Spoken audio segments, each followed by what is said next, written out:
الحمد لله وكفى وسلام على عباده الذين اصطفى أما بعد فأعوذ بالله من الشيطان الرجيم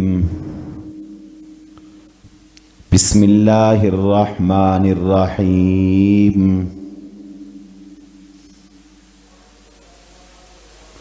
والتفت الساق بالساق إلى ربك يومئذ المساق فلا صدق ولا صلى ولكن كذب وتولى ثم ذهب إلى أهله يتمطى أولى لك فأولى ثم أولى لك فأولى وقال تبارك وتعالى في موضع آخر كل نفس ذائقة الموت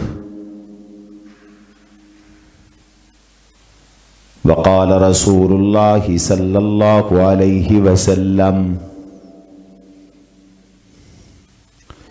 اقرأوا عند موتاكم سورة ياسين وقال رسول الله صلى الله عليه وسلم ثلاثة لا يؤخرن صدق الله وصدق رسوله النبي الكريم اللهم صل على محمد وعلى آل محمد كما صليت على إبراهيم وعلى آل إبراهيم إنك حميد مجيد اللهم بارك على محمد وعلى آل محمد كما باركت على إبراهيم وعلى آل إبراهيم إنك حميد مجيد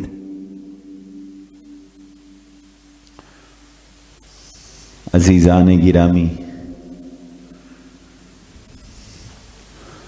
سامعین مکرم،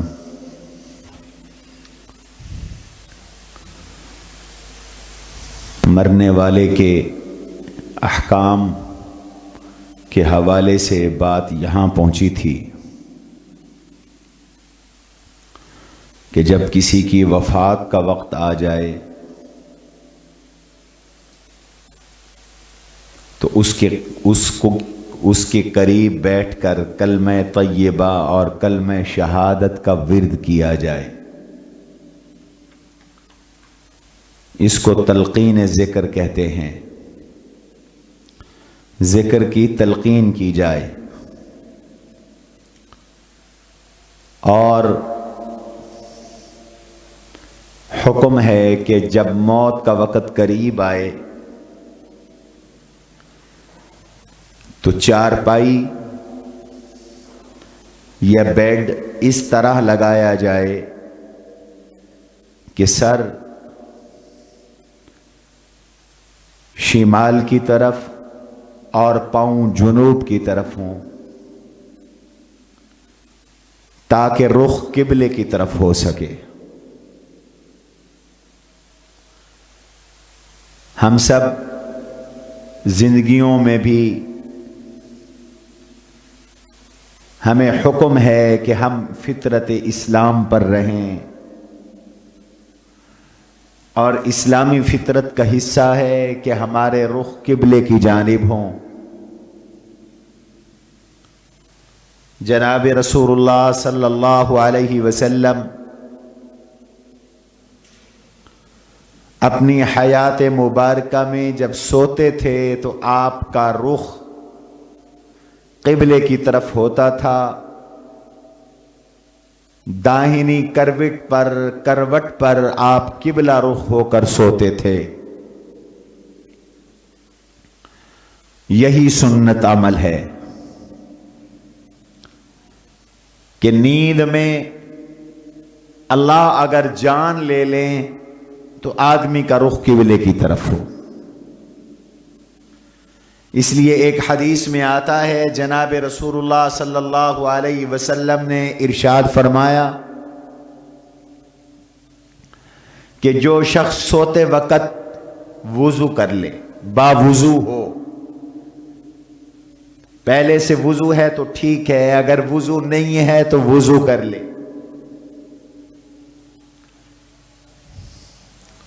اور پھر قبلہ رخ ہو کر داہنی کروٹ پر کروٹ لے کر سو جائے،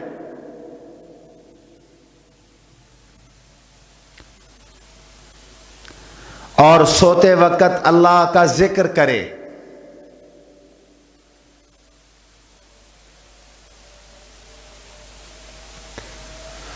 اور دعا پڑھ لے، اگر اس کو موت آ گئی تو اسے اسلام پر موت آئی، فطرت اسلام پر اسے موت آئی۔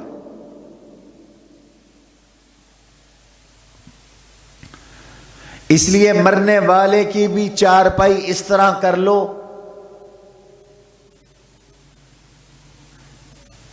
کہ اگر اس کی موت آئے تو اس کا رخ قبلے کی طرف ہو۔ اور میں نے پچھلے بیان میں عرض کیا تھا اس کے ارد گرد بیٹھ کر دنیا کی باتیں نہ کرو، وہ دوسرے عالم میں جا رہا ہے، اللہ کے پاس جا رہا ہے، اسے اللہ کی طرف متوجہ ہونا چاہیے، ذکر کرتے ہوئے اسے جانا چاہیے، آخرت کی فکر کرتے ہوئے اسے جانا چاہیے۔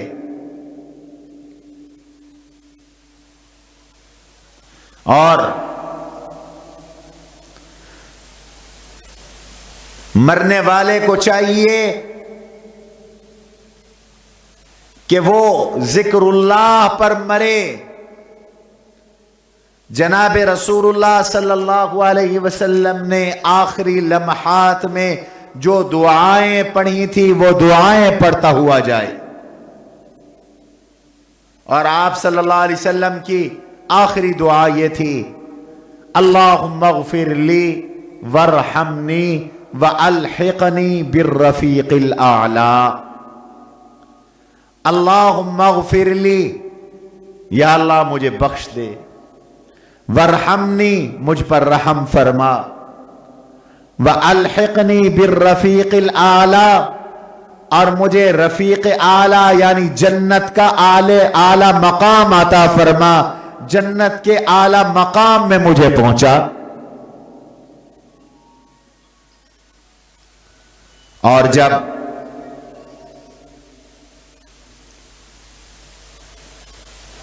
اس کے آخری لمحات ہوں، فقہا نے لکھا ہے اس کے پاؤں کے انگوٹھے باندھ دو تاکہ ٹانگیں کھلی نہ رہیں۔ روح نکل جانے کے بعد جب جسم ٹھنڈا ہوتا ہے تو جو عضو جہاں ہوتا ہے وہی رہتا ہے، اس کے انگوٹھے باندھ دو۔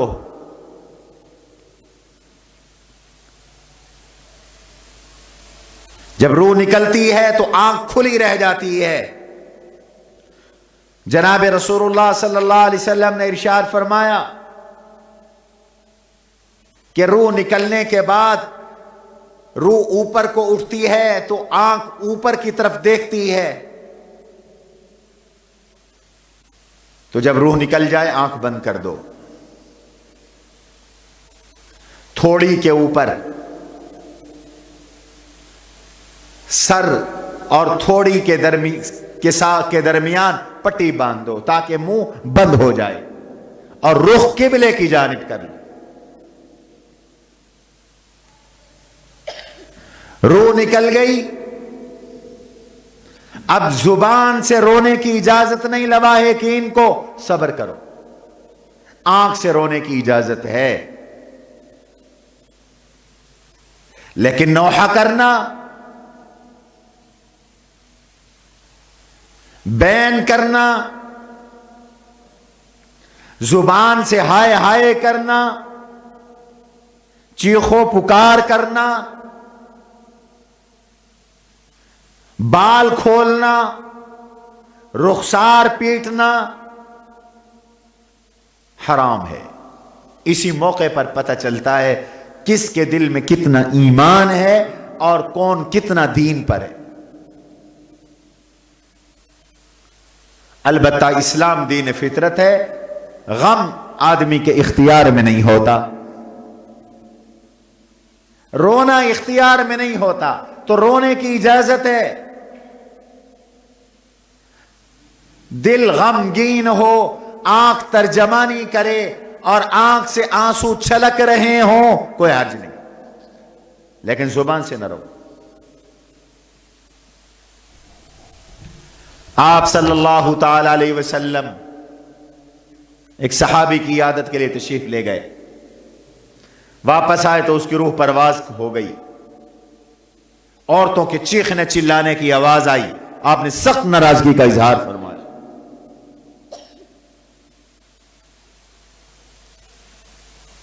آپ نے فرمایا صبر عند الصدمۃ الاولی، صبر پہلے صدمے کے وقت ہوتا ہے۔ ایک عورت، اس کا بچہ فوت ہو گیا تھا، نوحہ کر رہی تھی، حضور علیہ الصلوۃ والسلام نے اس عورت سے کہا کہ بی بی صبر کرو۔ اس نے نہیں پہچانا کہ یہ حضور صلی اللہ علیہ وسلم ہے، اس نے بے پرواہی اختیار کی، وہ کہنے لگی آپ کو کیا خبر صدمے کی، مجھ پر بیت رہی ہے، آپ خاموش ہو گئے۔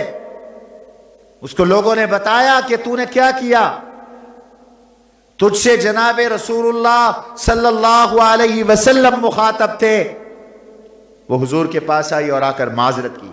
آپ نے ارشاد فرمایا الصبر عند الصدمۃ الاولی، صبر تو پہلی مصیبت کے وقت ہوتا ہے، آہستہ آہستہ تو سبھی رو پیٹ کر چپ ہو جاتے ہیں۔ فرمایا دو آوازیں اللہ کو سخت ناپسند ہیں، ایک نیاحہ، نوحہ کی آواز، صدمے کے وقت زبان سے نکالی جانے والی آواز اللہ کو سخت ناپسند ہے۔ گانے کی آواز اللہ کو سخت ناپسند ہے۔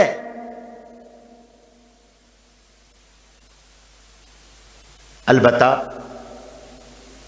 کوئی آنکھ سے رو رہا ہے تو اجازت ہے، اس پہ انسان کا اختیار نہیں ہوتا۔ خود جناب رسول اللہ صلی اللہ تعالی علیہ وسلم کئی موقعوں پر روئے۔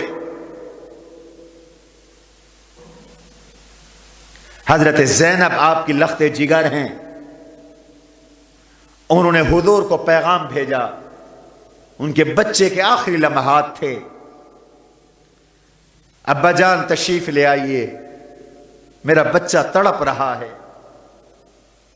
آپ نے پیغام بھیجا اصبری، صبر کرو بیٹا، ولتحتسبی، اللہ سے اجر اور ثواب کی امید رکھو۔ بیٹیوں کو جب تکلیف آتی ہے تو وہ اپنے والدین سے ہی شیئر کرتی ہیں، ابا ہی یاد آتا ہے۔ لخت جگر نے فرمایا یا رسول اللہ، ابا جان میں آپ کو اللہ کی قسم دیتی ہوں، اللہ کا واسطہ دیتی ہوں، ضرور تشریف لائے۔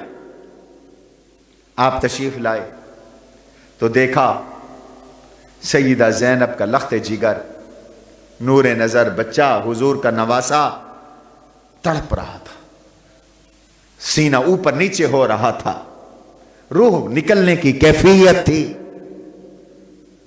آپ اپنے آنسوؤں پہ قابو نہ رکھ سکے، چھم چھم آنسو حضور کے چھلک پڑے۔ آپ کے اپنے لخت جگر، ہمارے آقا نے بھی کوئی کم صدمے نہیں دیکھے، 3 بیٹے اللہ نے دیے، تینوں لے لیے،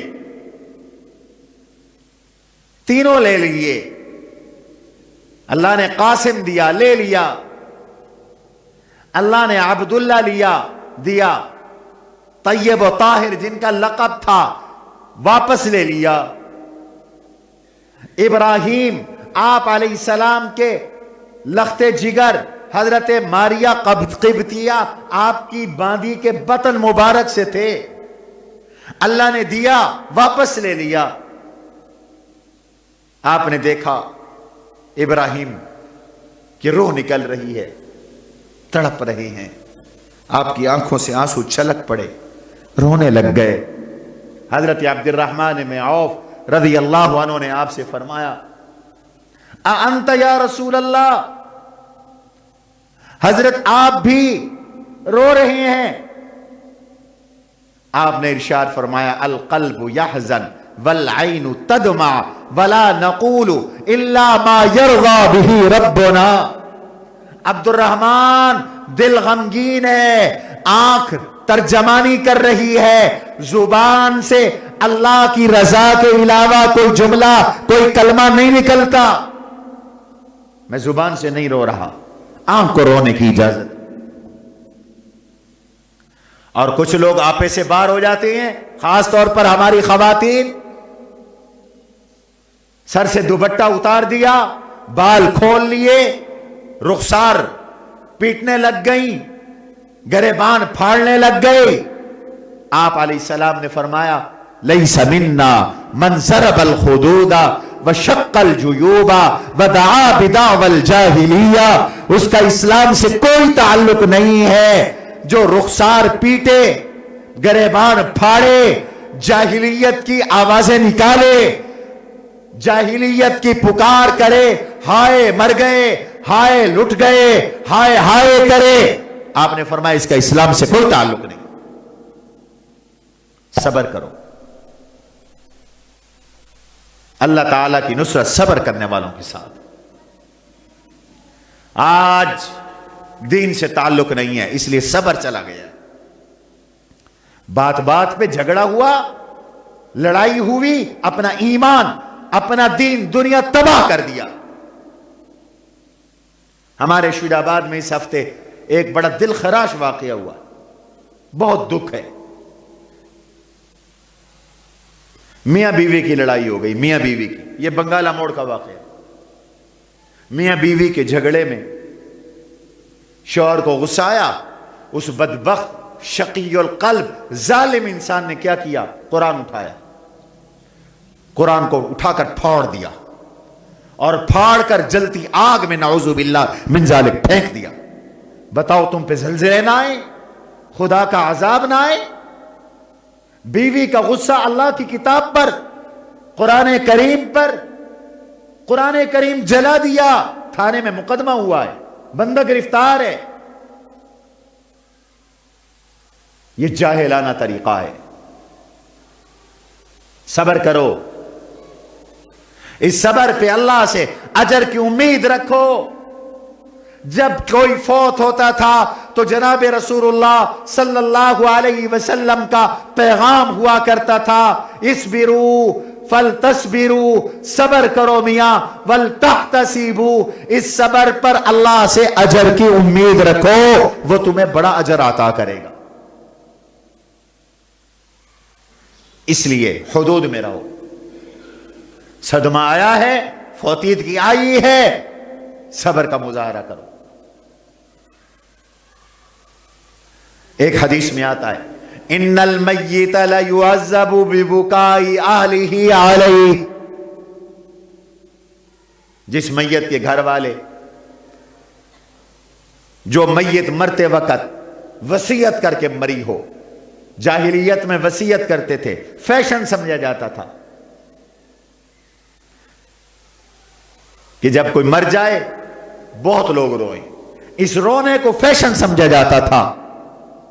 فرمایا کوئی مرنے والا اگر مرتے وقت وصیت کر گیا کہ مجھ پر نوحہ کرنا، اور اس کے مرنے کے بعد اس کے گھر والے اس پر روئے، نوحہ کیا، اس کو عذاب ہوتا ہے،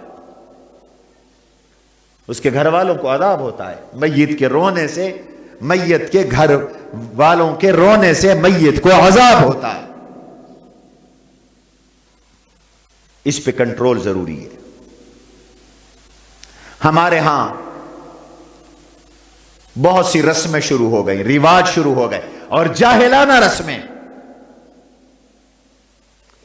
آدمی کی روح نکلنے لگتی ہے، وہ مرنے لگتا ہے. صدقہ خیرات کرو، کوئی حرج کی بات نہیں. حکم ہے ہر تکلیف میں صدقہ کرو. الصدقہ تدفع البلاء، صدقہ مصیبت کو دور کرتا ہے. الصدقہ تطفئ غضب الرب، صدقہ اللہ کے غصے کو بجھاتا ہے. کما یطفئ الماء النار، جیسے آگ پہ پانی پھینکو آگ بجھ جاتی ہے، تم صدقہ کرو اللہ کا غصہ ٹھنڈا ہو جاتا ہے. صدقہ کرنا چاہیے، کوئی حرج کی بات نہیں.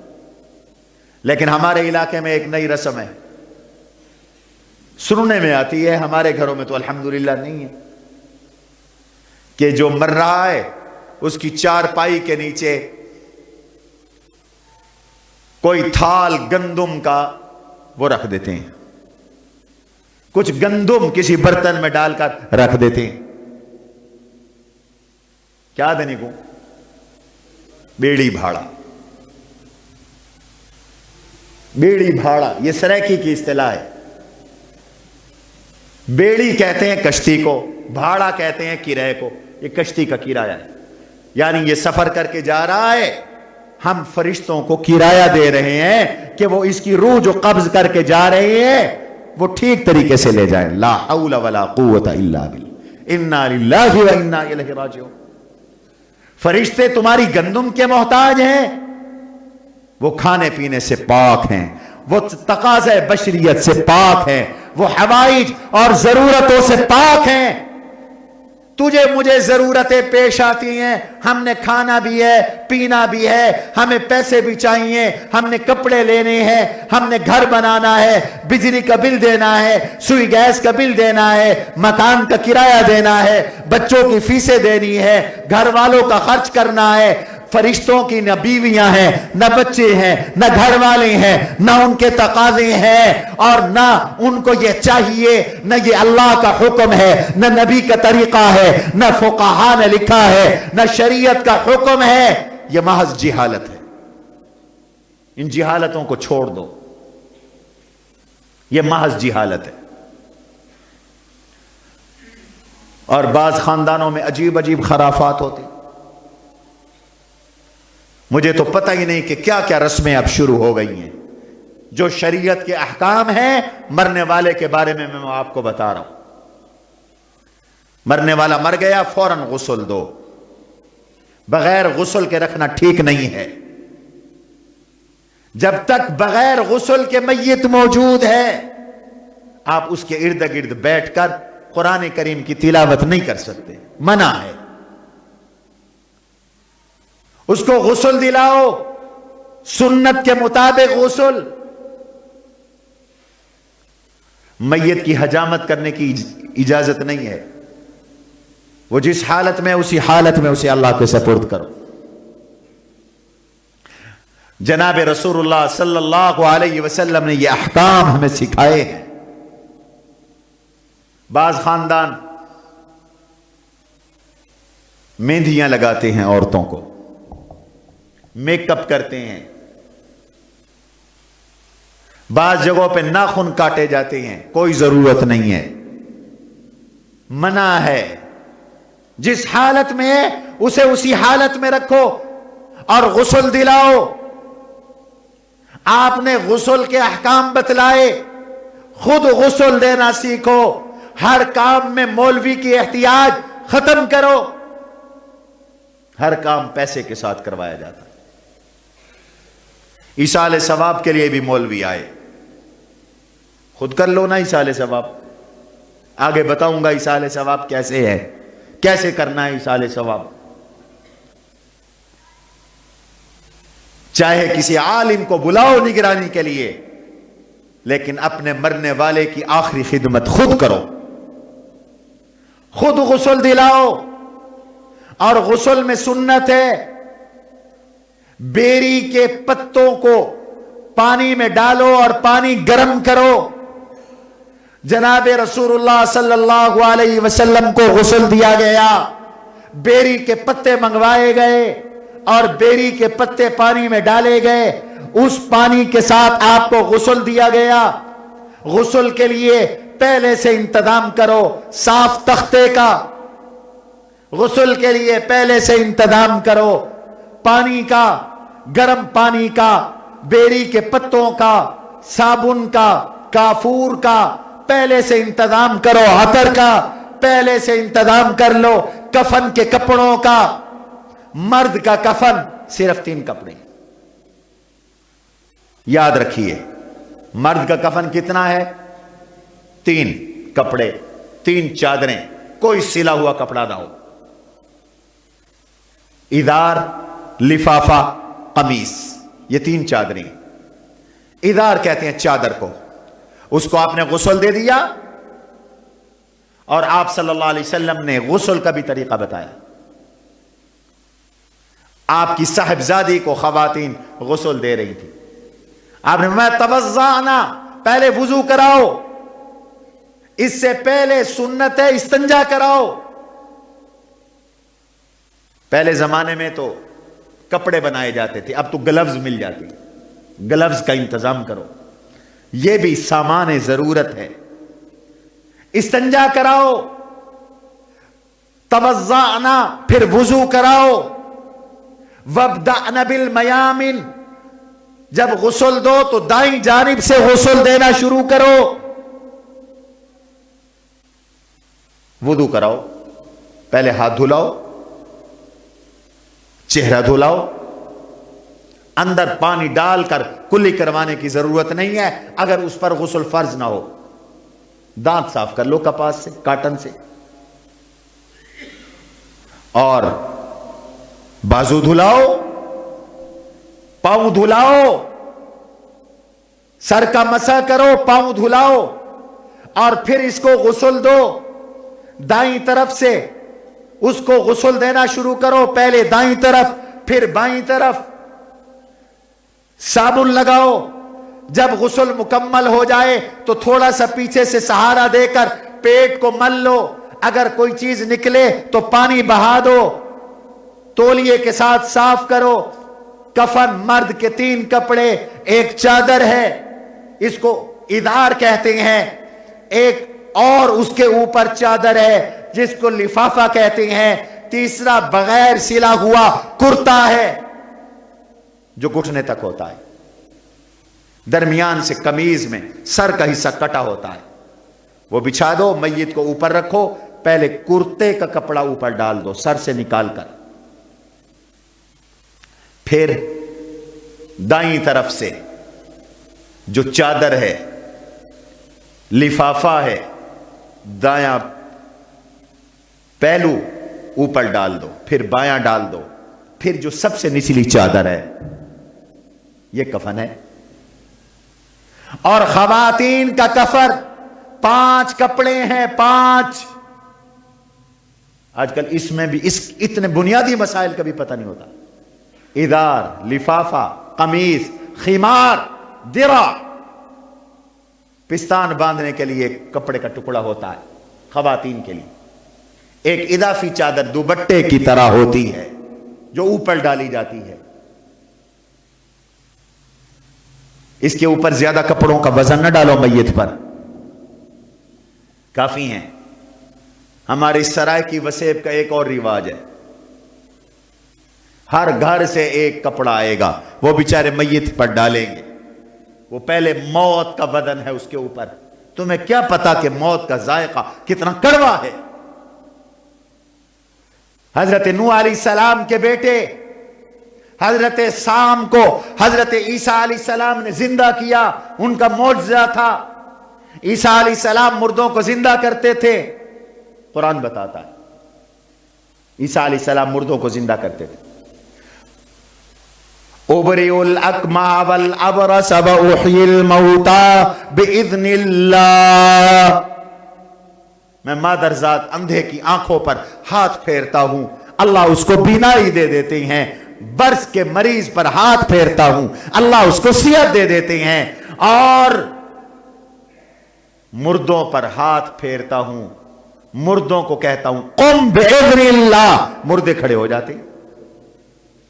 ایک پرانی قبر پر گئے، اس کی پائتی کی طرف کھڑے ہو گئے، کہا قم باذن اللہ، وہ اٹھا یوں آنکھیں ملتے ہوئے،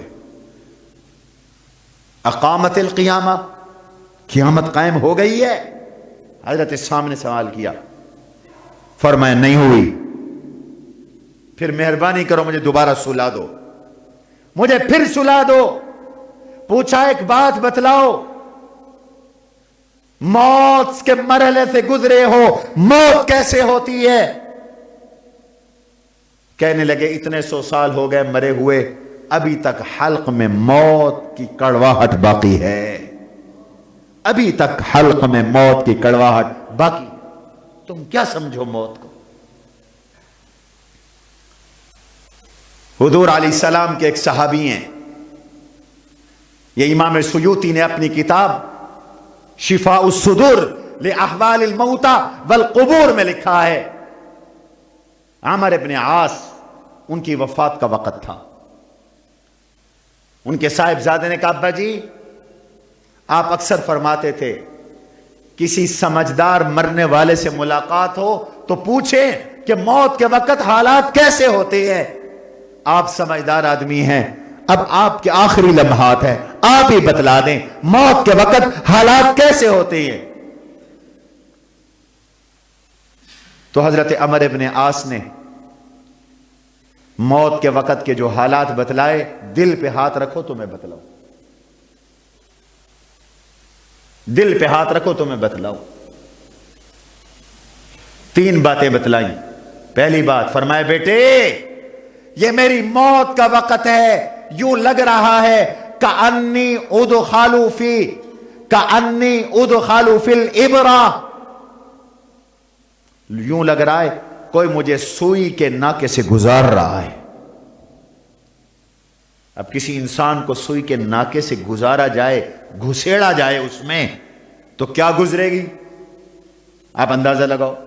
پہلی بات کأنی ادخل فی الابرہ کأن الجبل فوق راسی، دوسری بات یوں لگتا ہے کسی نے پہاڑ اٹھا کر میرے سر پہ رکھ دیا ہے، اور تیسری بات ارشاد فرمایا یوں لگتا ہے کسی نے کوئی کانٹا، کوئی خاردار چیز میرے پورے جسم میں پیوست کر لی ہے اور اس کو اب کھینچ رہا ہے، اس کو اب کھینچ رہا ہے۔ سلاخ کو گرم کر کے کپاس میں ڈال دو، پھر اس کو کھینچو تو کپاس کو ساتھ لے کر چیرتی ہوئی وہ سلاخ باہر آتی ہے۔ ایسے انسان کی روح باہر آتی ہے، کھینچ لیتے ہیں اللہ روح۔ والنازعات غرقا والناشطات نشطا والسابحات سبحا فالسابقات سبقا فالمدبرات امرا۔ یہ مرنے والوں کے حالات قرآن نے بتائے، کچھ اس حالت میں مرتے ہیں۔ والنازعات غرقا، اللہ کے فرشتے غوطہ لگا کر زبردستی کھینچ کر ان کی روح نکالتے ہیں، کھینچ کر روح نکالتے ہیں۔